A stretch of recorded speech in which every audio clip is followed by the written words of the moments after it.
नमस्कार, मैं हूं आपके साथ शिप्रा झा और आप देख रहे हैं नंबर 1 चैनल। घड़ी इशारा कर रही है रात के 9 बजे का और वक्त हो चला है दिन भर की सुर्खियों में रही खबरों को समझने का। तो आइए जल्दी से जान लेते हैं मुख्य खबरें जिस पर होगी हमारी नजर। सबसे पहली खबर आपको बताएंगे, पोस्टर से जेडीयू का संदेश आपको समझाएंगे क्योंकि कई सारे पोस्टर जारी किए गए हैं। आरजेडी के पोस्टर में लालू प्रसाद गायब क्यों हैं, इसके मायने आपको बताएंगे। महाराष्ट्र चुनाव पर इलेक्शन कमीशन का जो जवाब आया है उसके मायने आपको बताएंगे और ऋषु की मौत से उठते सवाल को समझाएंगे और इन 4 बड़ी खबर के बारे में आपको बताएं, साथ ही साथ उसके मायने भी हम समझाएंगे कि क्या कुछ बड़ी बातें इन खबरों के पीछे की है। खबर यहां पर सिर्फ बताई नहीं जाती बल्कि खबर के मायने हम समझाते हैं और इसीलिए आज दिन भर की ये 4 बड़ी खबरों के मायने हम एक एक करके आपको समझाएंगे। पोस्टर जो जेडीयू की तरफ से जारी किया गया है उसमें क्या कुछ बातें कही गई और आरजेडी के पोस्टर से लालू प्रसाद यादव की तस्वीर क्यों गायब हो गई, इसके मायने आपको बताएंगे और महाराष्ट्र चुनाव को लेकर इलेक्शन कमीशन ने जो जवाब दिया है वो हम आपको बताएंगे। और सबसे पहले शुरुआत, बिहार में पोस्टर की पॉलिटिक्स काफी तेज हो चुकी है और ऐसे में आज बुलेटिन की शुरुआत में सबसे पहले आपको हम 2 तस्वीरों के जरिए बताते हैं जो बिहार की राजनीति की सबसे बड़ी तस्वीर रही। पहली तस्वीर जेडीयू के ऑफिशियल हैंडल से जारी की गई जिसमें पीएम मोदी और सीएम नीतीश कुमार हाथ थामे हुए नजर आ रहे हैं, जो आप पहली तस्वीर देख रहे हैं। और दूसरी तस्वीर आरजेडी की ओर से लगाई गई और इस पोस्टर में सिर्फ तेजस्वी यादव ही नजर आ रहे हैं। ऐसे में विरोधी सवाल उठा रहे हैं कि आरजेडी के पोस्टर से लालू प्रसाद की तस्वीर आखिर गायब क्यों हो गई। इन खबरों को विस्तार से समझेंगे। पहले बात करते हैं जेडीयू की ओर से जारी किए गए पोस्टर की। जेडीयू के ऑफिशियल हैंडल से सोशल मीडिया साइट एक्स पर 2-3 दिनों से लगातार कुछ तस्वीरें पोस्ट की जा रही हैं, जिसकी चर्चा बिहार के राजनीतिक गलियारे में खूब हो रही है। 24 दिसंबर को पोस्ट की गई तस्वीर ने यह साफ कर दिया कि एनडीए में कोई कंफ्यूजन नहीं है। सबसे पहले आप ये रिपोर्ट देखिए, फिर खबर तो समझिए।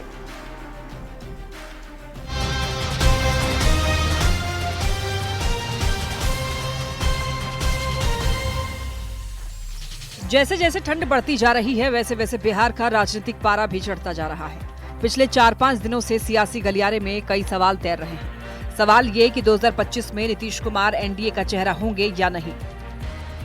बीजेपी नीतीश कुमार को 2025 का चेहरा मानेगी या नहीं। इन सवालों ने बिहार के राजनीतिक पारी को कुछ ज्यादा ही चढ़ा दिया है। अभी कयासबाजी चल ही रही थी कि जेडीयू के ऑफिशियल हैंडल से सोशल मीडिया साइट एक्स पर back to back Nitish Kumar की कई तस्वीरें पोस्ट की गई।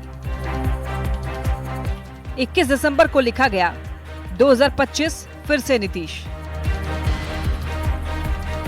अभी तारीख भी नहीं बदली थी कि दूसरी तस्वीर आ गई। क्यों करे विचार जब है ही नीतीश कुमार। तारीख बदली और तस्वीर बदल गई। जेडीयू की ओर से लिखा गया, जब बात बिहार की हो नाम सिर्फ नीतीश कुमार का हो। चंद मिनट के अंदर जेडीयू की ओर से एक वीडियो सामने आया जिसका टाइटल था, जो कहते हैं वो करते हैं। कहते हैं राजनीति में तस्वीरों के मायने होते हैं। जेडीयू की ओर से बैक टू बैक जारी हो रही तस्वीरों के लोग अभी मायने ही निकाल रहे थे कि 24 दिसंबर को जो तस्वीर जेडीयू के ऑफिशियल हैंडल से एक्स पर पोस्ट की गई उसने हाल के दिनों में चल रही कयासबाजी पर पूर्ण विराम लगा दिया। पीएम मोदी के साथ नीतीश कुमार की तस्वीर पोस्ट करते हुए लिखा गया, एकजुट एनडीए एकजुट बिहार। 2025 में फिर से नीतीश कुमार। मतलब ये कि कहीं कोई कंफ्यूजन की गुंजाइश नहीं है। एनडीए एकजुट है और बिहार में नीतीश ही एनडीए के चेहरा है। Bureau report, news 18।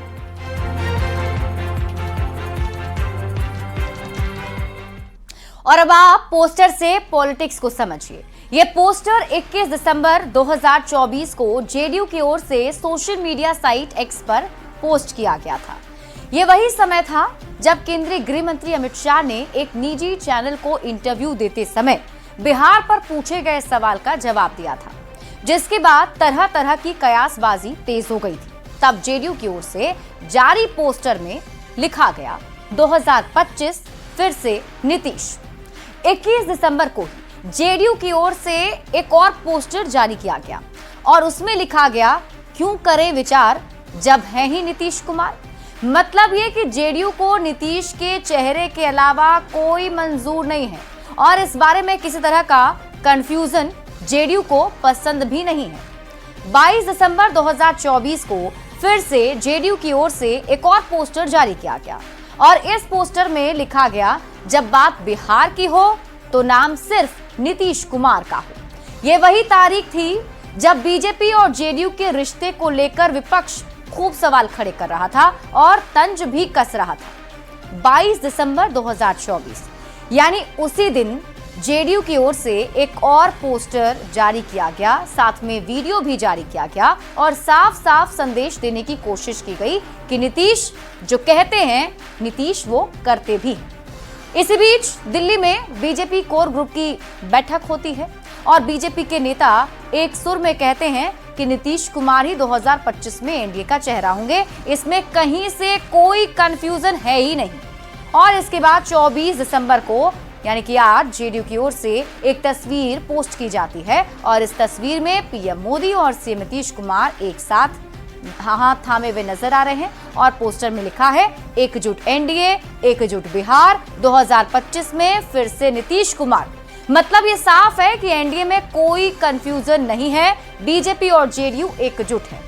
24 दिसंबर 2024 यानी कि उसी दिन यानी कि आज एक और तस्वीर जेडीयू की ओर से जारी की गई और इस पोस्टर में वही नारा लिखा गया, एकजुट एनडीए, एकजुट बिहार, 2025 में फिर से नीतीश कुमार। लेकिन यहां तस्वीर बदल गई। अब एक ही माला में पीएम मोदी और सीएम नीतीश कुमार साथ दिखे और ये जो तस्वीर आप देख रहे हैं ये भी आज पोस्ट की गई है। दोनों एक दूसरे का हाथ थामे हुए नजर आ रहे हैं। संदेश साफ है कि ये रिश्ता अटूट है और कंफ्यूजन की कोई गुंजाइश एनडीए खेमे में नहीं है और ये संदेश जनता के बीच देने की कोशिश भी की जा रही है। बढ़ते हैं आगे और बात अगली खबर की। पटना में तेजस्वी यादव के नेतृत्व में आरजेडी की एक बड़ी बैठक हुई, लेकिन बैठक से पहले आरजेडी कार्यालय के बाहर लगे पोस्टर पर सियासत शुरू हो गई। पोस्टर में सिर्फ और सिर्फ तेजस्वी यादव ही दिख रहे थे, पार्टी के राष्ट्रीय अध्यक्ष लालू प्रसाद की तस्वीर कहीं नहीं थी।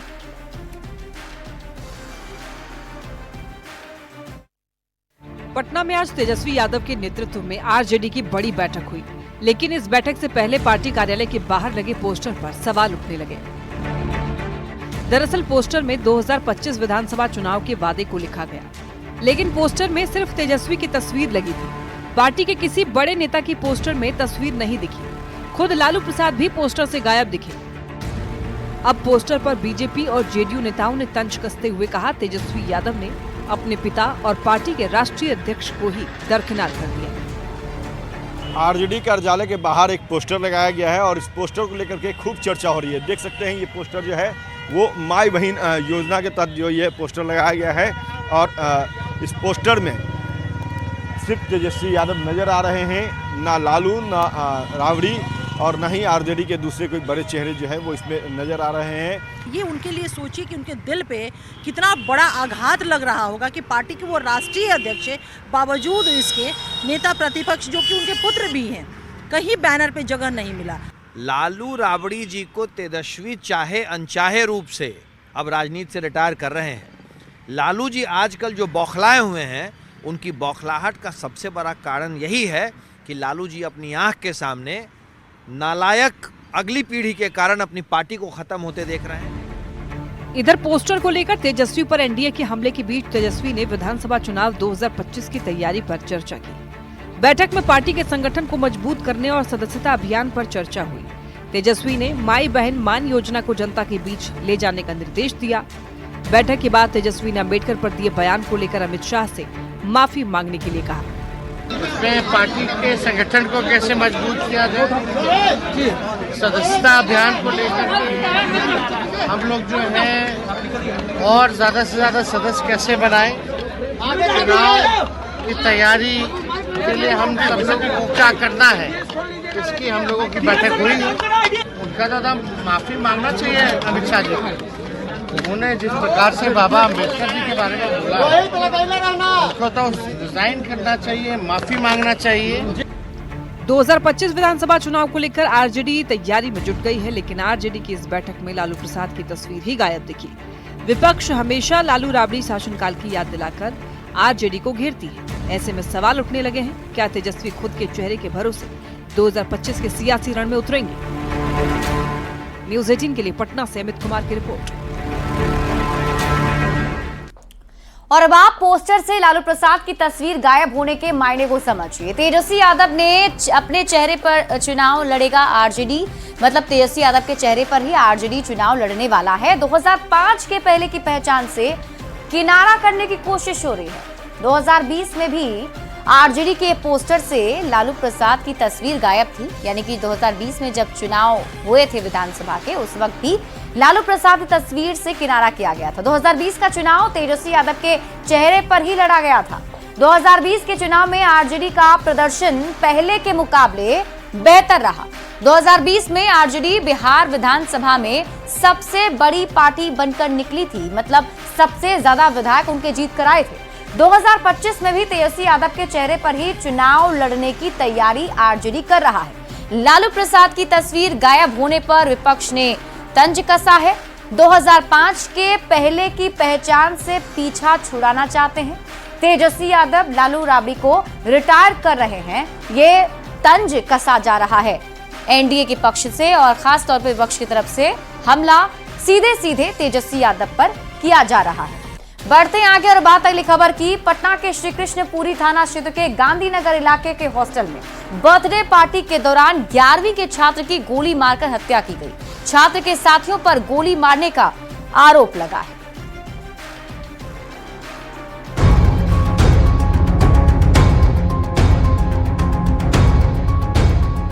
ये 16-17 साल के छात्र ऋषु की तस्वीर है। ऋषु अब इस दुनिया में नहीं है। 23 दिसंबर की रात हुई बर्थडे पार्टी के दौरान ऋषु को गोली लगी और उसकी मौत हो गई। ऋषु छपरा का रहने वाला था। घर वालों ने बड़ी उम्मीद के साथ उसे पटना भेजा था एनडीए की तैयारी करने के लिए। उसने श्री कृष्णपुरी थाना क्षेत्र के गांधीनगर में एक प्राइवेट हॉस्टल में कमरा भी ले लिया, लेकिन इसी हॉस्टल में उसकी जान चली गई। अभी तक जो सामने आया है उसमें यह है कि वहाँ पे लगभग मतलब 8 से 10 लड़के थे बर्थडे पार्टी में। तो अभी हम लोग वो जांच कर रहे हैं कि एग्जैक्टली गोली किसने चलाया है। अच्छा, बर्थडे किसका था? बर्थडे ये भी अभी एग्जैक्टली पता नहीं चल पाया है, क्योंकि ये घटना के बाद जो भी बच्चे थे वहाँ पे, जो भी स्टूडेंट या जो भी है, तो वो सब लोग वहाँ से फरार हैं। एसके पुरी थाना क्षेत्र के गांधीनगर की गिनती पटना के पौष इलाके में होती है। यहाँ कई बॉयज और गर्ल्स हॉस्टल हैं। ऋषु की मौत ने इलाके के लॉज और हॉस्टल पर अब कई गंभीर सवाल खड़े कर दिए हैं। सवाल ये कि किसने मारी ऋषु को गोली? क्या हॉस्टल में अपराधी रहते हैं? अगर नहीं तो फिर क्या हर्ष फायरिंग में लगी गोली? अगर ऐसा भी हो तो सवाल है कि छात्र के पास कैसे पहुंची पिस्टल? इससे भी बड़ा सवाल ये कि क्या हॉस्टल में बिना वेरिफिकेशन के मिल जाता है कमरा?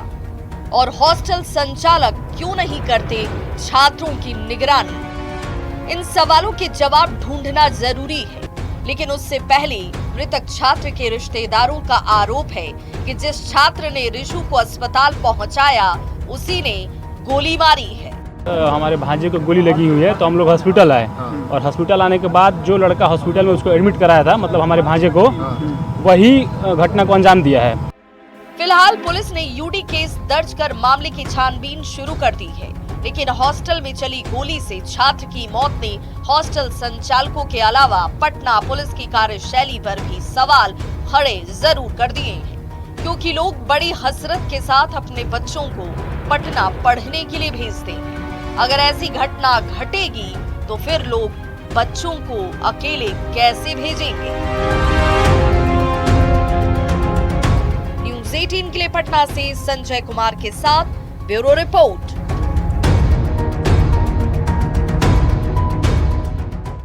और अब आप खबर तो समझिए। पटना में लाखों छात्र पढ़ाई करने के लिए पटना आते हैं। अलग अलग जिलों से राजधानी पटना में ये सभी छात्र पढ़ाई करने आते हैं। पटना में किस तरह की तैयारी करते हैं अगर हम इसकी बात करें तो जो छात्र हैं वो engineering, medical, railway, SSC, bank management, सेना, आईएएस, पीसीएस, इन सभी की तैयारी करने के लिए छात्र पटना पहुंचते हैं और यहां तैयारी भी करते हैं। बिहार में कई सारे कोचिंग संस्थान भी हैं जो पढ़ाते हैं। 2023 के आंकड़े के मुताबिक 12,761 कोचिंग संस्थान हैं और बिहार में कोचिंग संस्थान में कितने छात्र पढ़ते हैं अगर हम इसकी बात करें 2023 के आंकड़ों के मुताबिक तो देखिए कोचिंग जो है वो 12,761 है और छात्रों की संख्या 9,94,647 है। बिहार में कितने कोचिंग संस्थान हैं रजिस्टर्ड अगर इसकी बात करें तो 1017 ऐसे कोचिंग संस्थान हैं जो रजिस्टर्ड हैं। पटना में अगर हम कोचिंग संस्थान की बात करें तो कोचिंग संस्थान जो रजिस्टर्ड हैं उनकी संख्या हमने आपको बताई 1017। नॉन रजिस्टर्ड जो कोचिंग संस्थान है मतलब कई सारे ऐसे कोचिंग संस्थान है जो चल रहे हैं लेकिन रजिस्टर्ड नहीं है उनकी संख्या 15,000 है। और देखिए पटना में ना कोचिंग संस्थान में पढ़ने के लिए जो छात्र हैं वो अलग अलग जगहों से आते भी हैं और जो आंकड़े हम आपको बता रहे हैं 15 यहाँ पर 1,51,104 2023 का जो ये आंकड़ा है वो ये बताता है कितने छात्र यहाँ पर पढ़ने के लिए आए हैं। और पटना के किस इलाके में सबसे ज्यादा कोचिंग है अगर हम इनकी बात करें यानी कौन कौन सा वो इलाका है तो भिगना पहाड़ी का इलाका है, Musallapur Haat, Naya Tola, Kankarbagh, Rajendra Nagar, boring road, Ashok Rajpath, BM डाक रोड और बाजार समिति ये इलाके हैं जहां पर ज्यादा कोचिंग संस्थान हैं और बच्चे यहां पढ़ने के लिए आते हैं। अब आप खबर तो समझिए, पटना में अच्छे कोचिंग संस्थान खुल गए हैं और अब दूसरे राज्यों से भी छात्र पढ़ने के लिए पटना आने लगे हैं। कोचिंग वाले इलाकों में हॉस्टल और लॉज खुल गए हैं। कम किराए पर इन सभी छात्रों को इन हॉस्टल और लॉज में कमरा जो है वो मिल जाता है। छात्र यहाँ रहकर पढ़ाई करते हैं। रिशु की हत्या के बाद कई सारे अब सवाल उठ रहे हैं। हॉस्टल वाले नियम का पालन आखिर क्यों नहीं करते? पुलिस हॉस्टल की चेकिंग आखिर क्यों नहीं करती है? सवाल ये कि क्या बच्चों को अकेले भेजना अब सेफ है? क्योंकि इस घटना के बाद जाहिर तौर पर जो माता पिता हैं वो भी काफी ज्यादा डर गए होंगे। बच्चों की सुरक्षा की गारंटी आखिर कौन लेगा? इन सब चीजों पर प्रशासन का आखिर ध्यान क्यों नहीं जाता है? और इसलिए एक बार फिर से पटना पुलिस पर उनकी कार्यशैली पर सवाल उठने लगे हैं। बढ़ते हैं आगे और बात अगली खबर की। नेता प्रतिपक्ष तेजस्वी यादव ने बड़ा बयान दिया है। तेजस्वी यादव ने कहा कि नीतीश कुमार को पूरी तरह से बीजेपी चला रही है। नीतीश कुमार बीजेपी के कब्जे में आ गए हैं। सीएमओ का नियंत्रण बीजेपी नेताओं के पास है। नीतीश कुमार जो 4 नेता हैं, 2 दिल्ली में हैं और 2 बिहार में हैं, वो बीजेपी के संपर्क में हैं। पूरा कंट्रोल अमित शाह के पास है। तो ये बड़ा बयान नेता प्रतिपक्ष तेजस्वी यादव का। अब यहाँ सीएम जो है पूरी तरीके से भाजपा जो है उन चला रही है। यहाँ का जो सीएमओ है वो उसका कंट्रोल जो है भाजपा के नेताओं के पास है। और जो इनके कुछ 4 जो नेता हैं, 2 दिल्ली में चले गए हैं, 2 यहाँ हैं, वो भाजपा के संपर्क में हैं। तो पूरी तरीके से कंट्रोल जो है अब अमित शाह जो है कर रहे हैं। बढ़ते आगे, महाराष्ट्र विधानसभा चुनाव को लेकर कांग्रेस के 66 पन्नों का विस्तृत जवाब चुनाव आयोग ने दे दिया है। चुनाव आयोग ने महाराष्ट्र की 50 विधानसभा सीट में जुलाई से नवंबर तक 50,000 वोटर जोड़ने की कांग्रेस की शिकायत को तथ्यात्मक रूप से गलत बताया है। चुनाव आयोग का कहना है कि सिर्फ 6 विधानसभा सीट में जुलाई से नवंबर तक 50,000 वोटर जुड़े हैं। चुनाव आयोग ने यह भी कहा कि महाराष्ट्र में मनमाने तरीके से मतदाताओं के नाम ना ही जोड़े गए हैं और ना ही हटाए गए हैं। पूरी पारदर्शिता के साथ मतदाता सूची चुनाव के लिए तैयार की गई थी। मतदाताओं के नाम हटाने में कोई अनियमितता नहीं की गई है। साथ ही चुनाव आयोग ने कांग्रेस के आरोपों का जवाब देते हुए कहा, वास्तविक वोटर टर्नआउट को बदलना असंभव है क्योंकि मतदान केंद्र पर मतदान बंद होने के समय उम्मीदवारों के अधिकृत एजेंटों के पास वोटर टर्नआउट का विवरण देने वाला वैज्ञानिक फॉर्म 17C उपलब्ध होता है। चुनाव आयोग ने कहा है कि फॉर्म 17C किसी भी मतदान केंद्र पर डाले गए कुल मतों का वैधानिक स्रोत है, इसमें संशोधन किया ही नहीं जा सकता है। तो जो आरोप इलेक्शन कमीशन पर कांग्रेस की तरफ से लगाए गए थे, उसका जवाब इलेक्शन कमीशन ने दिया है।